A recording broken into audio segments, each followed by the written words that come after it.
Hi my dear friends, welcome back to Pournami studios. ఈరోజు నేను మా ఇంట్లో దొండకాయ ఫ్రై చేసేసా, ఎండు కొబ్బరి వేసి.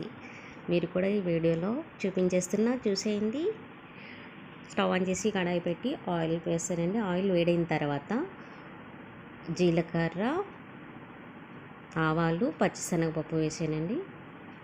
అవి ఒకసారి కలిపేసుకోవాలి. ఇప్పుడు కరివేపాకు వేసుకున్న అది కూడా వేగిన తర్వాత ముందే తరిగి పెట్టుకున్న సన్నగా తరిగిన ఆనియన్స్, పచ్చిమిర్చి వేసానండి. ఇవి కుక్ చేసుకోవాలి. ఇవి పింక్ కలర్లో కుక్ అయితే సరిపోతుందండి. ఇప్పుడు సన్నగా తరిగి పెట్టుకున్న దొండకాయ ముక్కలు వేస్తున్నా. ఇవి కూడా వేసి ఒకసారి కలిపేసుకోవాలి. ఒక 2 మినిట్స్ కుక్ చేసుకోవాలండి, లిడ్ పెట్టేసి. ఒకసారి లిడ్ ఓపెన్ చేసి ఒకసారి కలిపేసుకుందాం. దొండకాయలు మంచిగా కుక్ అయిపోయినాయండి. ఇప్పుడు కొంచెం సాల్ట్ యాడ్ చేసుకోవాలి. ఒకసారి కలుపుకోవాలి. పసుపు కూడా వేసేసి కలిపేసుకోవాలండి. ఓకేనా? లిడ్ పెట్టి కొద్దిసేపు కుక్ చేసుకుందాం.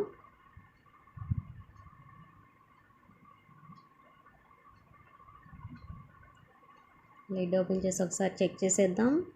మంచిగా దొండకాయ కుక్ అయిపోయింది. ఒకసారి కలిపేసుకోవాలి. ఇప్పుడు దీంట్లో కారం యాడ్ చేసుకోవాలండి.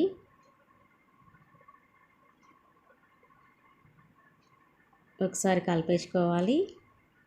కారం మొత్తం దొండకాయ ముక్కలకి పట్టేలా కలుపుకోవాలి.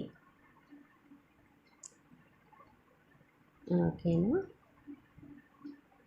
ఇప్పుడు నేను ఎండు కొబ్బరి తీసుకున్నానండి. పచ్చి కొబ్బరి వేసుకున్నా చాలా బాగుంటుంది.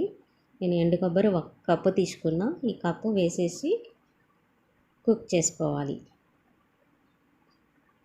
ఎండు కొబ్బరి వేయటం వల్ల చాలా టేస్ట్ వస్తుంది. ఇప్పుడు ఒకసారి కలిపేసుకొని ఫ్లేమ్ని లో పెట్టుకోవాలి. లో ఫ్లేమ్లో కుక్ చేసుకుంటే కింద మాడకుండా ఉంటుంది. ఎండు కొబ్బరి కదా, అందుకని ఒక 2 మినిట్స్ లిడ్ పెట్టేసి కుక్ చేసుకోవాలి. ఒకసారి కలిపేసుకుందాం. దొండకాయ ఎండు కొబ్బరి ఫ్రై రెడీ అయిపోయింది. టేస్ట్ చాలా బాగుంటుంది. ఒకసారి ఈ విధంగా కూడా మీరు ట్రై చేసేయాలి. ఇంట్లో అందరికీ నచ్చితే తప్పకుండా నచ్చింది. ఓకేనా? ఇంకా ఎవరైనా నా వీడియో సబ్స్క్రైబ్ చేసుకుండా చూస్తున్నట్లయితే దయచేసి సబ్స్క్రైబ్ చేసుకోండి ఫ్రెండ్స్. ప్లీజ్ లైక్ చేయండి, కామెంట్ చేయండి. ఓకేనా? Bye, take care.